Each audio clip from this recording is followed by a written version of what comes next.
Hello, this is Christopher Gilbert talking to you from sunny Arizona, land of the Grand Canyon, and many, many cactuses. I have 15 minutes today to talk to you about the psychological perspective, the input of psychologists, which I'm one of those. My daily work is in the realm of feelings, expectations, memories, behavior based on feelings. These things have a strong effect on the breathing pattern from moment to moment. I'll be talking mostly about dyspnea, disordered breathing, hyperventilation, things that are subject to habits, subject to emotional input. I like the term dysfunctional breathing, which I take to mean it's really not in line with the body's needs at that moment or a few seconds in the future. When the breathing is completely in tune with what the body needs in terms of oxygen, then everything is fine. But our minds can take over the breathing process because we're thinking of something that might require more breathing. That's a simple explanation. When I use the term psychologist, I don't mean to exclude other mental health practitioners. In the United States, it's social workers and counselors. They're perfectly qualified to work with breathing problems, especially the psychological input to those things. I have no slides today. This is a very brief talk, but if you come to either of my talks tomorrow on CO2, entitled CO2 used as biofeedback and how emotions affect breathing, there's plenty of colorful slides to be seen there. So to start, I'd like you to imagine a continuum, just a straight line. You can close your eyes, there's not much to see except my face talking away at you. Imagine on one end of this continuum is the approach to breathing disorders that is strictly medical, biological. And the other extreme is the emotional part, input to the breathing process from thoughts, feelings, emotions, experiences, memories. Let's say this is just a mind-body continuum, either or thinking, two boxes. Is this breathing problem psychological or is it biological? And that kind of dichotomy is not so widespread in modern healthcare, but is very prevalent among the layperson, the public. And their thinking often determines the first discipline they consult when they have a disordered breathing. If they read the internet things, they get input from friends and relatives or someone they knew. They decide, oh, this breathing problem, I need to go to a real doctor, a physician. Maybe there's something wrong with my blood. Or they might think, well, I'm just kind of nervous, I'm anxious, I need to get over my breathing problem or go to a therapist. It could be exactly the same symptoms, but that initial decision of which way to slant the solution has a lot to do with outcome.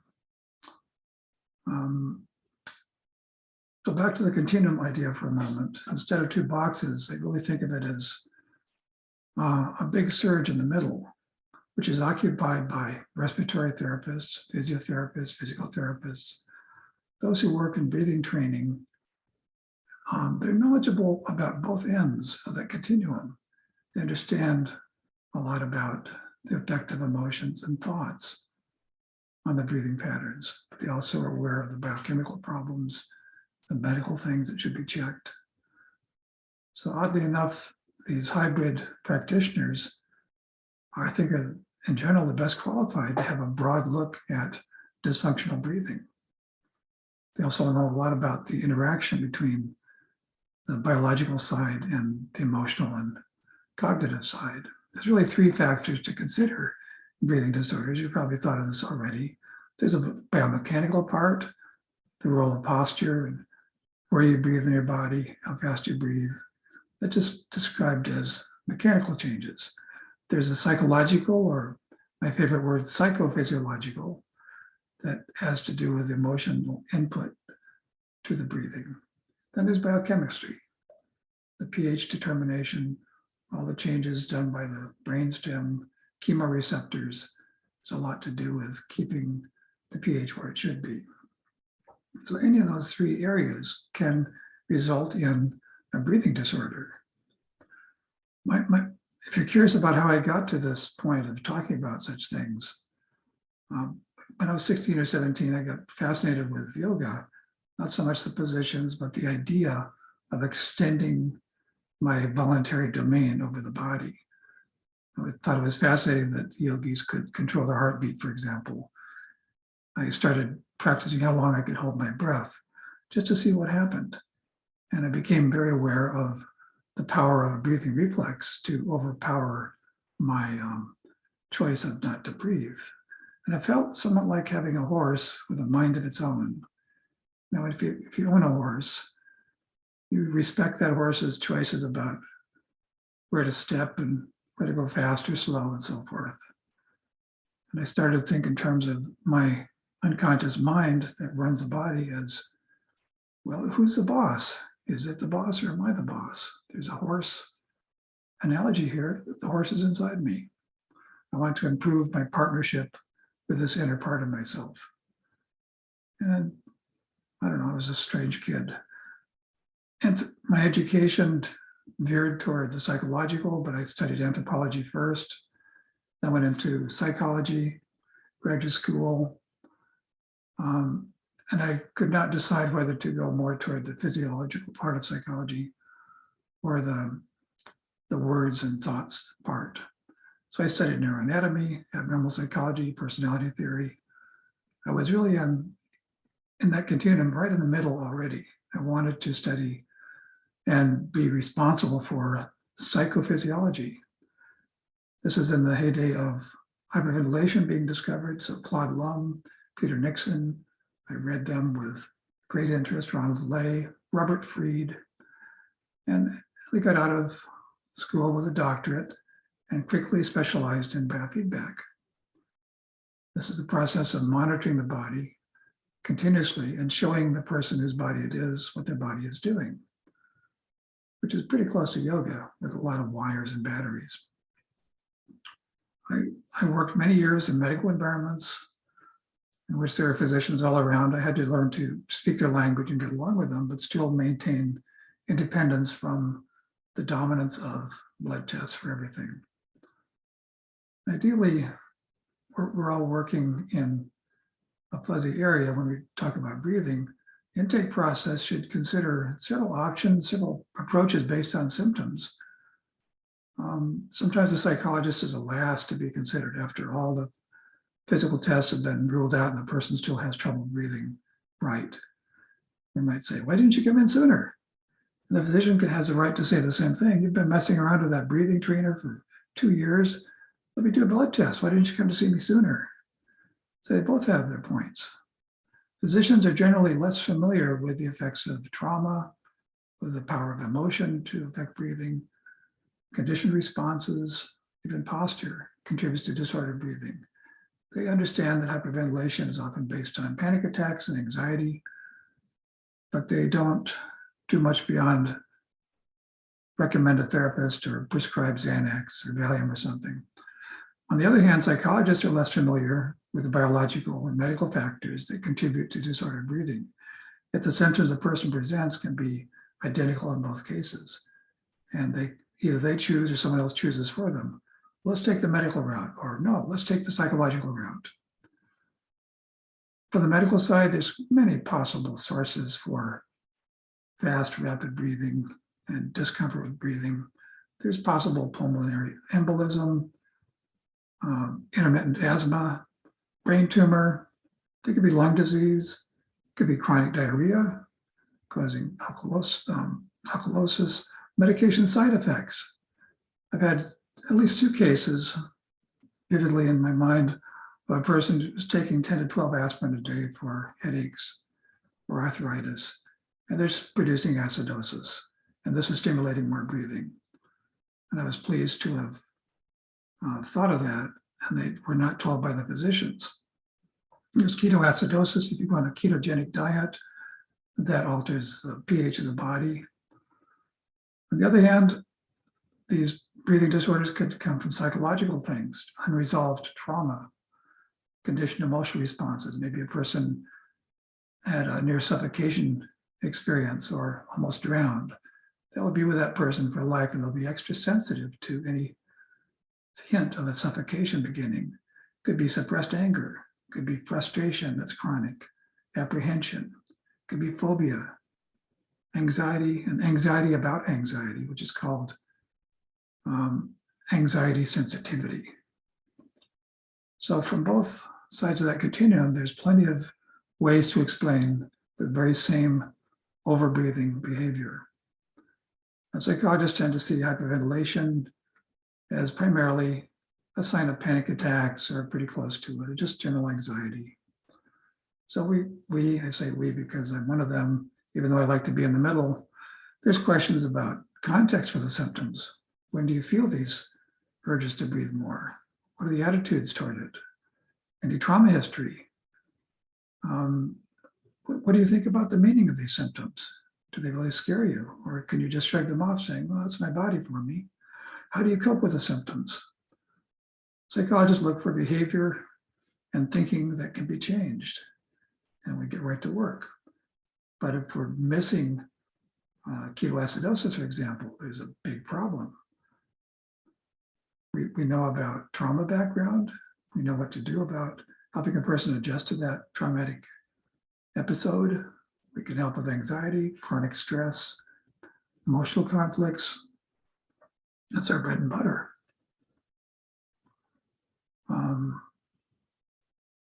We have skills in stress reduction training, relaxation, can help with catastrophic thinking, which is often a big part of panic attacks.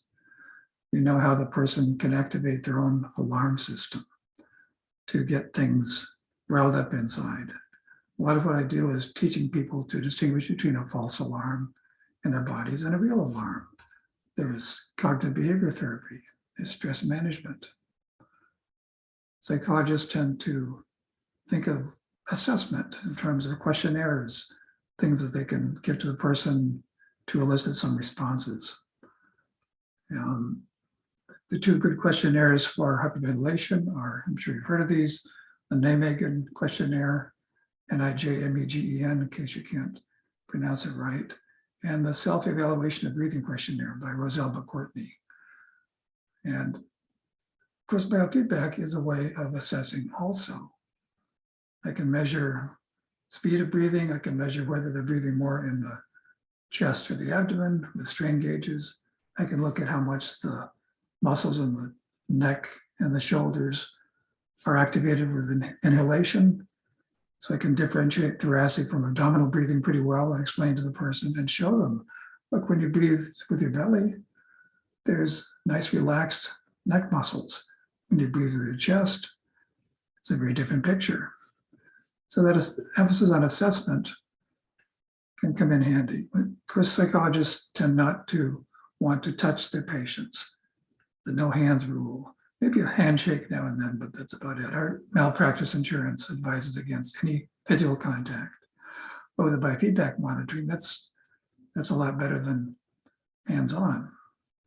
There's some amazing misconceptions among psychologists and mental health people in general about hyperventilation, about dyspnea, the breathing variables. I find it kind of alarming because people sometimes coming to me for help will tell me what their therapist told is wrong with them based on their skimpy knowledge of breathing dynamics. There's often just a standard recommendation, whatever the trouble is, take deep breaths, take a deep breath. Come on, breathe deeper, breathe, breathe. And it must get annoying to the patients who have seen therapists. Psychologist tends to know very little about the chemistry of hyperventilation. They don't know much about difference between nose and mouth breathing. They never thought about it probably. The abdominal versus chest breathing, again, they never thought about it much. Renal compensation. With chronic hyperventilation, you get a drastic shift in the pH of the body that is compensated for by extra breathing. I've never heard about that. I've done workshops and training seminars and so forth with mostly other psychologists, and they have such odd ideas. The trouble is they don't know what they don't know. I've had people say, well, when you take deep breaths, sure, you get lightheaded because you're not used to that much oxygen. The brain has to get used to that much oxygen. Came from somewhere. A fellow told me once that he read that carbon dioxide is a toxic gas. Therefore, he took it upon himself to try to expel as much CO2 as possible because it's a toxin. So he had developed a very odd breathing habit of extra exhalation, like to make sure he got all that CO2 out. And he finally was referred to me for help with regulating his breathing pattern. You've got the Pilates approach to strengthening the core muscles, the pelvic diaphragm and the abdominal muscles and the back muscles. Keep those muscles tight. And people will pick up the idea that they're supposed to be tight all the time. So there goes the chance of abdominal breathing. See, the one's in charge. Psychologists often have no idea that CO2 helps to regulate vasomotor tone, circulation in general. Cold hands, cold feet, hyperventilation, they all go together. They've never heard of the Bohr effect. Talk to them about oxyhemoglobin dissociation, they just glaze over. Oh, wait, I'm a psychologist. I don't need to know that stuff. This concept of hyperventilation to many otherwise very well-skilled therapists, hyperventilation means, yeah, I know that. It's breathing too fast. The faster you breathe, the more you're hyperventilating. I might say to them, wait, you can breathe 25 times a minute and not be hyperventilating. It depends on the volume of air. You can also be breathing at 3 times a minute and be hyperventilating. Depends on the volume of air over unit time. This is brand new to them. So if anything is missing in the education of psychologists about breathing, it's things like that. Simple concepts, but brand new. And it's not given to them in graduate school, from what I can gather. I have to recommend the anxiety sensitivity inventory. This is a terrific questionnaire that asks the person about their reactions to anxiety symptoms. It is anxiety about anxiety. And this is a very endless kind of loop where the more anxious you get, the more anxious you get about being anxious. Heart beats fast and you think, oh, I could have a heart attack. Instead of thinking, my heart beats fast because I just came up 3 flights of stairs. There's a sign of something biological going on. I think the right anterior lobe of the insula, which is concerned with a big monitoring of body sensations and a kind of a clearinghouse and sorting house for body sensations, it's thicker. Part of the insula is thicker in people who have this anxiety sensitivity. Nobody knows why. If you know someone with a cardiac phobia, they just don't like to think about their heart because it makes them nervous. That's anxiety sensitivity. People who score very high on scales of panic attacks, panic disorder, and hyperventilation tend to be higher on that anxiety sensitivity variable also. So it's easy enough to find that questionnaire and start using it with people. Psychologists tend to know a fair amount about the alarm signaling system. They may not know it's the amygdala and locus coeruleus, but they know that you have to differentiate between false alarms and true alarms.